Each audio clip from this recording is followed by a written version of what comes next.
Hello guys, welcome sa aking channel, Kenji Mar Vlog. Ang gagawin natin ngayon guys ay magbibilang ng stocks kung marami pa ba tayong natitira. Napaka-importante ng inventory guys sa ating mga tindahan. Hindi lang sa mga tindahan, sa kahit anong mga stocks para malaman natin kung hindi pa ba tayo nalulugi, kung intact pa ba yung ating puhunan.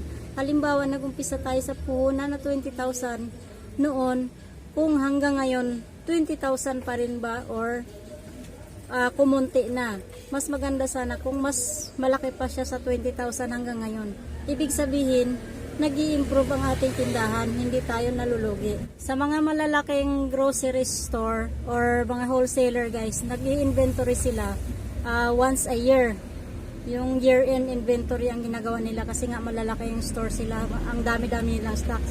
Pero kung mga ganitong sari-sari store, kahit daily or monthly or twice a year, pwedeng gawin.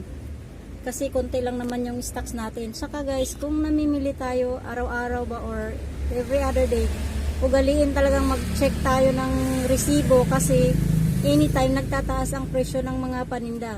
Halimbawa, yung sardinas na binili ko nung isang araw, nung nakaraan, ang puhunan ay 17.50, tapos bumili ako kahapon, biglang naging 18.50. Kaya kung hindi mo mapapansin yung presyo, ang benta mo 20 pa rin, so nalulugi ka na ng piso. Imbis na 250 ang tubo, magiging 150. So guys, umpisahan na nating magbilang ng stocks. Ito yung aking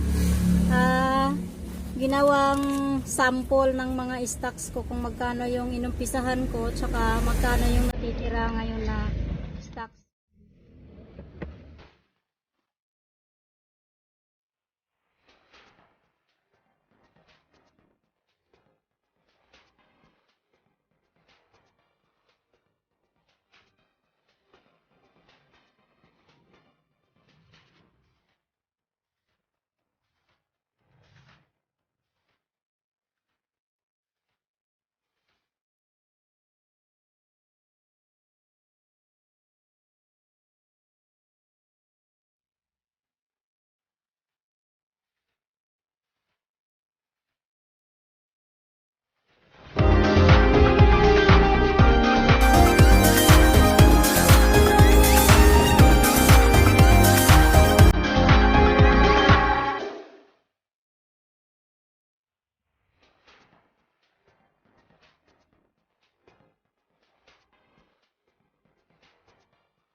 So guys, ito na yung inventory ko. Ang nakalagay dito items, canned goods. Kasi canned goods po lahat yan. Yung iba pang items ay detergent powder, detergent bar, coffee, shampoo, candies, junk foods, school supplies, medicine, biscuits, soft drinks, noodles. Marami pa pong iba. Tapos nakalagay dito start. Merong additional, total stocks, and sold price, saka total. So ang pag-inventory guys, itong Reno, kung ilan yung nag-start, ako nag-start sa 5 piraso, tapos nag-add ako ng 5, ang total stocks niya ay 10, tapos walang tira, kaya ang sold ay 10 times 20 is 200 yung total. Tapos yung Alaska Evap na 140 ml, nag-start ako sa 5, tapos namili uli ako ng 5, ang total stocks niya ay 10, merong tirang 3, tapos ang nabenta ay 7 times 15 is 105. Yung Alaska Evap na 350 ml, nag-start ako sa 5, nag-add ako ng 3, tapos total stocks ay 8, tapos merong tira na 2, ang sold ay 6, times 30 is 180. Tapos yung Alaska kondensada na 168 ml, nag-start ako sa 5, wala akong naidagdag, tapos total stocks ay 5, ang end ay 2, ang nasold 3, times 33 is 99. So ganyan lang guys ang mag-inventory. Tapos lahat ng total ng mga bawat items ay i-add yan, tapos ito yung total lahat, 4,354. Sa canned goods lang po yan yung benta ko sa so ito na yung total guys ng mga items sa tindahan. Binilang lahat yung iba kasi nga sa sobrang dami hindi ko pa siya matatapos ngayon kaagad. 4,354, at saka yung iba, detergent powder 780, detergent bar 520, coffee 1,125, fabric conditioner at saka shampoo saka conditioner 400, candies 353, junk foods 425, school supplies 2,333, medicine 996, biscuits 662, soft drinks 2,510, noodles 880, popcorn 430, diaper 544, sanitary pads 540. Ang total nilang lahat ay 16,852. Start ako sa puhunan na 20,000 pesos. So ito guys, ito yung 16,852. Ito yung total stocks ng nasa tindahan mo. Ito yung mga items na nandyan pa sa tindahan na hindi pa naibenta. Tapos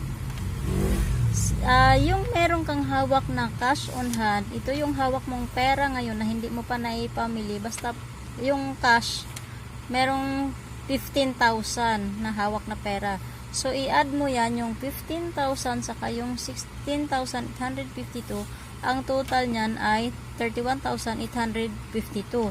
So ibig sabihin yan guys, kasi nga yung stocks mo saka yung hawak mong pera ngayon ay 31,852. So nag-umpisa ka sa puhunan na 20,000, ibig sabihin meron ka ng 10,852. So ito na yung nadagdag sa puhunan mo ngayon. Bali ito yung ibig sabihin nito, yung tindahan mo nag-improve. Kasi nag-umpisa ka lang sa nag-umpisa ka lang sa 20,000 eh. So ngayon nasa 31,852 na siya. So nadagdagan siya ng 10,852. Nag-improve yung tindahan mo, dumami na yung ibig sabihin dumami na yung stocks mo. Diba? So yun guys. Sana naintindihan nyo yung yung paliwanag ko kung paano mag-inventory.